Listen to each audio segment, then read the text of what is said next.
So just a couple nights ago, I went ahead and updated my redraft rankings for 2022 fantasy football. And of course, as we move stuff around, we had some players rising, some players falling. Today, we're going to be talking through 3 of my biggest risers. I'll continue to make content like this if you guys enjoy this, but we'll be talking through 3 players that ended up making surges up my draft board, guys who I'm starting to draft earlier and earlier, or guys who, maybe at the end of the day, we don't love drafting these players every time, but players who definitely have been warranting more respect in terms of the draft community, in terms of my draft board, and of course, we'll be diving into the explanations for why they are doing so. So, we will be diving into the flip side of this in tomorrow's video. So if you're new around here, make sure to drop down, leave today's episode with a like, click that subscribe button, and turn the bell on so you're not late for that episode. We'll be talking about 3 of the players who fell down my rankings list, why they did so, and why I'm lower on them here now as we approach late July than I was, say, in June or even back in May. So we'll get into all that stuff tomorrow. Again, though, today we're talking 3 risers on my draft board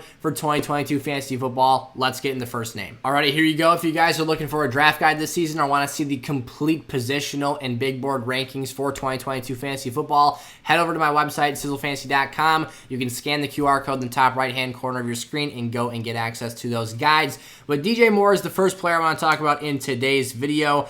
DJ's been a player that I've been very, very fond of as a talent for a couple of years now. And as you can see up on the screen, he's made the jump from my wide receiver 22 position up to my wide receiver 14 spot. So I'm actually drafting him right now, or technically on my board, I have him 1 spot ahead of ADP. So he went from being a low-level wide receiver 2 for me, someone who I was not buying into the hype on, I wasn't getting super excited about, and now I'm going ahead and nearly drafting him as a wide receiver 1. Now, some people are very, very bullish on DJ Moore to the extent that they will actually go ahead and draft him as a top 12 option.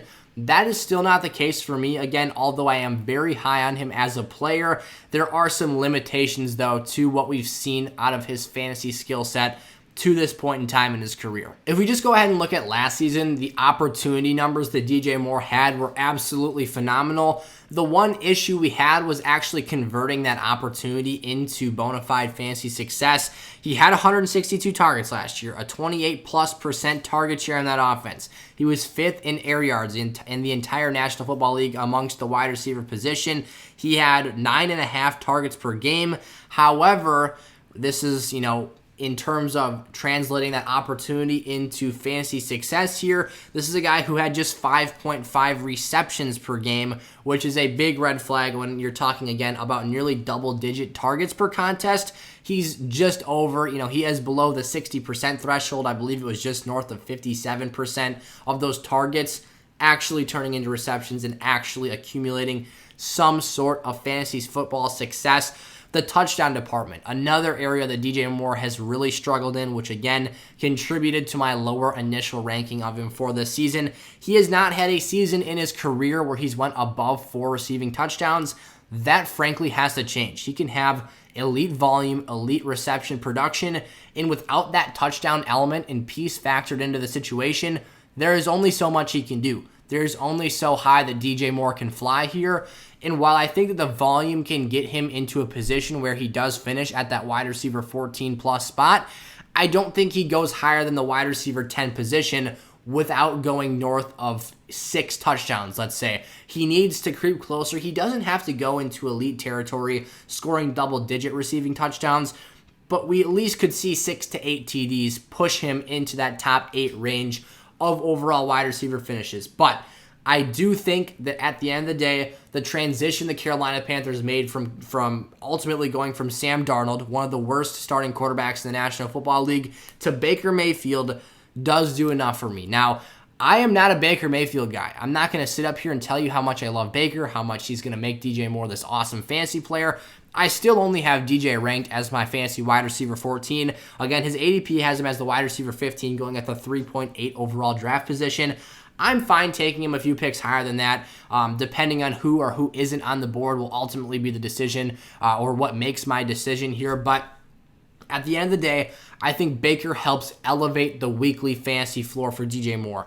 I think that the ceiling has always been there because of the talent he possesses, but I think that the floor stabilizes itself a little bit more. Again, I am not a Baker Mayfield guy, but last season I think did obviously his stock a tremendous disservice because of the shoulder issue. It was a separated shoulder, and then they were talking about potentially torn labrums and all kinds of issues in that shoulder, and it was obviously very detrimental to his season because it made his throwing motion and his hip torque kind of goofy.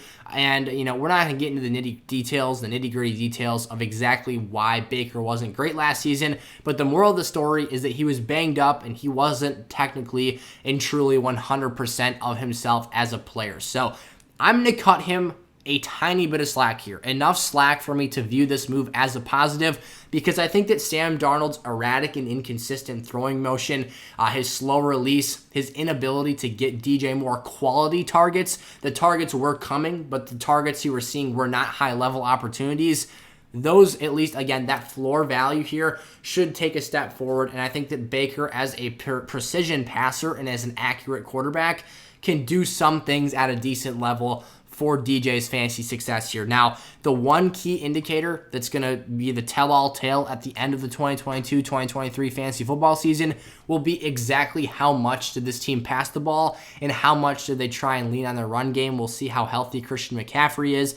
But at the end of the day, this team's probably going to have some negative game scripts. They're probably going to have to throw the ball late in contests, and that should result in at least maintaining that level of volume upside here for DJ Moore this season. So it seems like an insignificant move in terms of, it's one, not great. It's from going from, let's put it this way, from going awful to okay in terms of the quarterback situation here in Carolina. That small tweak was enough to jump him up 8 spots on my draft board because, again, I don't feel as concerned about the potential that DJ Moore completely wrecks my fantasy lineup in a given week and loses me a game because of a terrible bust game. So Saquon Barkley here is the next name I want to talk about. Again, we're talking through 3 players today who have risen up my rankings and my latest rankings update here in late July 20th and beyond here, basically, for 2022 fantasy football. As it pertains to Saquon Barkley, again, you can see it up on the screen. Just take a quick look over there. From my RB16 position to my RB9 overall is the jump that Saquon Barkley has made in this last rankings update. Again, sizzlefantasy.com has all the draft guides. Scan the QR code. It'll take you right on over there. So Saquon, for me, the reasoning that he made this jump is plain and simple. I've been on the upside all offseason long. I've been very optimistic about his potential to finally turn things around this season, and I think that consensus finally got there too. You're talking about a massive ADP spike that we saw out of Saquon Barkley, a guy who you could get dang near in the 4th round going back to May when I started doing drafts this season. Head over to my channel. You can actually check out my playlist. I have a 2022 fantasy football drafts, mock drafts playlist. I should go back and look at some of the first drafts I was doing in like late March, early April. Actually, that was when I was doing Dynasty stuff. So May is basically when I started talking redraft content for this year. Go look at some of my May mock drafts. Figure out where Saquon Barkley was going. It was in the late 3rd round. Sometimes he would fall into the 4th. And now consensus has totally flip-flopped, and I do not always think that consensus is correct, obviously, which is why he was such a draft value at a given extent. He is a risky pick, or was considered that widely back then. Now, obviously, the risk has been elevated to another level here because the draft price is getting richer and richer as the days go on. If we want to look at exactly what the ADP data has for us in store right now, he's the RB10 overall. So again, I'm just 1 spot higher on him than ADP is right now. His current draft position is the 2.6 overall pick, so the middle dead center of the 2nd round in 12-team formats. However, in the last 2 drafts I've done, one of them offline, one of them just posted the other day here on YouTube, Saquon was the 2.1 overall pick. Now, these were in best ball leagues. I will say that Saquon warrants higher draft capital investment in best ball formats for the simple fact that his upside is spectacular and he offers you week winning and even league winning upside. That is valued higher in best ball when if you have a flunky performance, you just get pushed on down to the bench. You don't have to worry about setting your lineups and all that great stuff. If you guys want free draft guide access, use promo code SFS on Underdog Fantasy. The link for that is in the description of today's video. That'll get you free draft guide access and double your money on there so you can play some of these best ball leagues I'm talking about. Back to Saquon here. So, essentially, Saquon Barkley is, again, someone who vaulted up my rankings because almost in a sense, I hate consensus, I hate ADP, but the workhorse capabilities I've been talking about here for the last couple of months are now seemingly being validated by the extensive push that he's had up draft boards. I've always valued him to an extent higher than a guy like a Nick Chubb, higher than a Javonte Williams, higher than, at certain points, even an Aaron Jones. Now that his draft stock has risen so high, if you want Saquon Barkley, you have to take him that high. You can no longer wait. It was a glorious time just the last 2 months ago, month and a half, where I could sit there and watch these other running backs that I didn't necessarily like quite as much as Saquon Barkley go off the table and go off the board ahead of where I value Saquon at here. And now you're starting to have to elevate that price that you're willing to pay for him on draft boards, which is why he has to be risen up these rankings, because now if you let him sit there and fall down, he isn't coming to you in the third round. So I kind of, to prove a point or to make a point, I should say, not really trying to prove anything here, but in the draft guide, we've got our must-own players. In the third round, I still have Saquon Barkley listed as a third round must-own player, because the point that I'm trying to make here is that should he fall to you at that previous ADP and draft territory, you need to be taking him. However, I'm not so ready to say that he is a must-own and must-draft player in the second round of drafts, because as we continue to push him up draft boards, he does become a more risky investment. The stakes are higher if he doesn't hit. But what I'm here to tell you, and what I've been telling you all offseason long, if you've been with me listening since May or any time earlier than that this offseason, is that Saquon is in the best situation that he's been in, arguably in his entire NFL career. When you look at the surrounding body and infrastructure of that Giants offense, from Coach Brian Daboll, their new offensive coordinator, their new head coach on down, everything seems to be a plus and a positive. From Kenny Golladay coming back hopefully healthy this year, to Kadarius Toney, to Wan'Dale Robinson, another weapon drafted in the second round this year.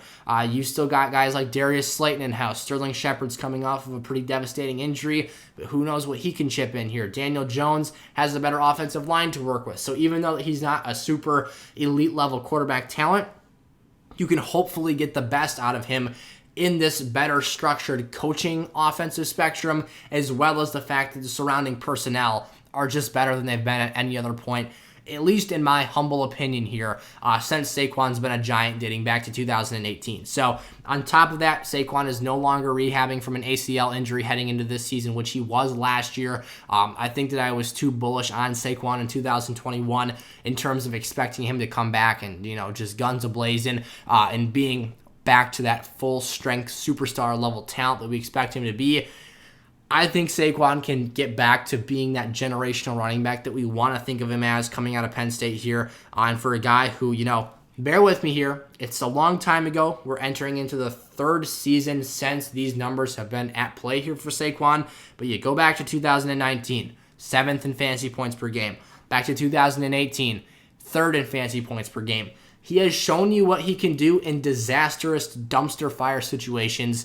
I think in an okay situation this year with training versus rehabbing, with seeing all this great stuff, it warrants that jump. So again, over guys like Leonard Baguette, who is now rumored to weigh 260 pounds, over guys like Aaron Jones, who are in that fringe RB1 category as well. And yes, you did hear me correct. I said Leonard Baguette because that was a joke I stole from Shannon Sharp, who was making fun of him because, again, 260 pounds for a running back is an atrocity.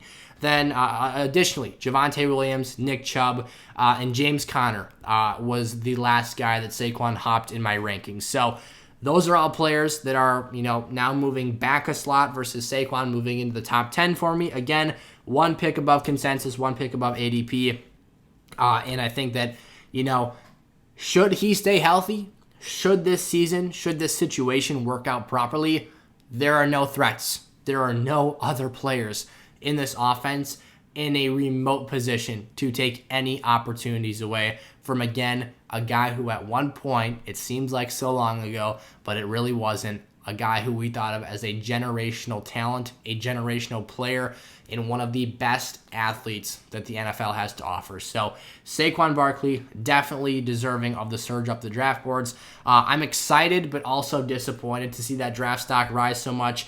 Because again, it confirms the excitement. We're going back on the roller coaster ride here for Saquon Barkley in 2022, but it also means that, like I touched on earlier, he becomes that much more of a risky investment if you do draft him at this elevated draft stock. So one quick note before Aaron Rodgers here. I mentioned it a couple times briefly, so I'll keep this short, but if you guys are in the market for a draft guide this season, check out the QR code in the top right-hand corner of your screen. It'll take you to sizzlefantasy.com. That's my website. It's got my rankings for redraft and dynasty leagues this season.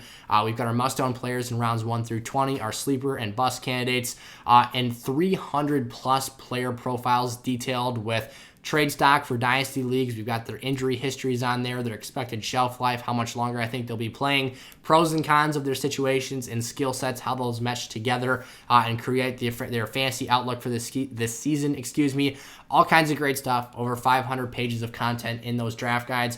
Again, you can check those out. We've got multiple ways to get a hold of those, so just go look at that pricing page from the QR code while you listen to today's video. So Aaron Rodgers, the last player I want to talk about here, doesn't have nearly as extreme of a draft jump or a draft stock jump as some of the other options do in today's video, but we've got a player going from my QB 15 spot to my QB 12 overall position. I talked through Aaron Rodgers briefly the other day when we were talking about what was the video we were talking through? I was either talking about Davante Adams, Christian Watson, somewhere in between. Oh, that's what it was. I made a YouTube short, or actually it didn't go on YouTube Shorts. It goes on TikTok because you can't post more than 60-second clips on YouTube Shorts. So what I talked through here was a really interesting post that I saw from Fantasy Guides on Instagram. If you don't follow them, definitely a very, very insightful member of the fantasy community. I highly recommend you check them out. Posted some really good information on Aaron Rodgers. He basically took a sample size since 2016, which if you're wondering why that number is significant, Davante Adams was drafted in 2014, but he really didn't emerge as the dude in Green Bay until 2016 when he started putting up these insane double-digit seasons, one after the next, and stacking them ever since. So basically what Steve from Fantasy Guides did, again, definitely worth a follow if you're on Instagram. Super, super great content there. Not, promoting him or anything like it isn't paid promotion. Like, he's genuinely just someone good to follow on there, and I appreciate his content. What he was talking about was Aaron Rodgers. He took a sample size with Aaron Rodgers and Davante Adams playing together in 80 games from that stretch of time from 2016, to 2021, and there were 7 occasions where they did not play together in a football game.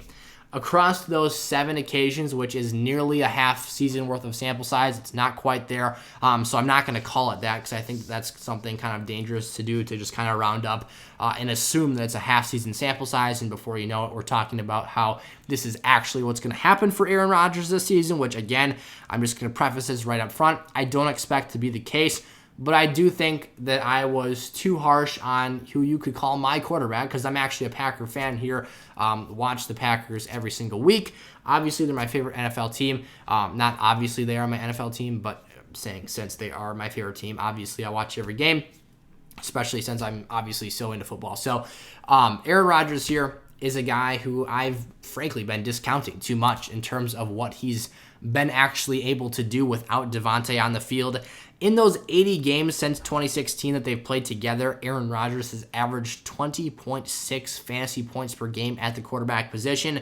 Very good. That's solidified top 12 quarterback production. That's going to finish you as a QB1 in the sense of if you're playing in a 12-team league, your top 12 quarterbacks are going to be those starting level QBs across those 12 teams. Aaron fits into that category very firmly, somewhere between probably the number 5 and 8 position on average in a given year. Some years he'll finish higher than that. Some years he might finish towards the lower end of that marker. What you have in those other 7 games without Davante Adams is actually quite astounding. You've got a 3.5 point per game jump to 24.1 fantasy points per game when Davante Adams does not suit up, does not take the field, and is not playing with Aaron Rodgers. Now, it's very curious how, Aaron is an all-time great quarterback. But exactly how does he take this jump from being a very good fantasy QB with arguably the best wide receiver in the league over that time span to becoming an elite fantasy football quarterback without that elite target on the field? It's really puzzling. I don't have the answer for you as to why that's happening. maybe he's elevating his play to win games. I forget if it must be 7-0. The Packers are undefeated without Devontae Adams since going back to that point in time, on top of the fact that Aaron Rodgers has just been phenomenal. But despite the fact that 7-game sample size is somewhat significant, it isn't really high enough to make me change my thoughts even more extremely, to make me go even more highly on Aaron Rodgers. I went from having him as a high-end quarterback too, because he's a guy who doesn't provide rushing upside to the table. He's a guy that, is an elite passer, but he's nearly mistake-free. He's not going to throw many interceptions. He's one of the most accurate quarterbacks in NFL history. He's not going to put the football in harm's way and lose you points from turning things over. So maybe that's how he gets the job done at the end of the day. Again, I'm not really sure how he does it, but he does have some weapons and some options to go to this season in Green Bay. He's got 2 highly skilled running backs out of the backfield in A.J. Dillon and Aaron Jones.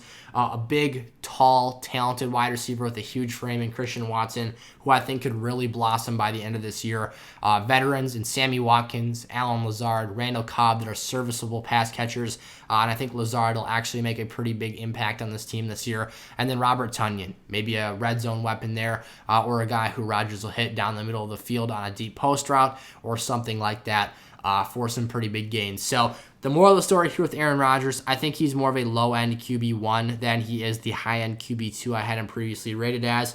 Again, shout out to Steve at Fantasy Guides. I don't know him personally, but again, I think his content is very, very good. So that's where I pulled those metrics from.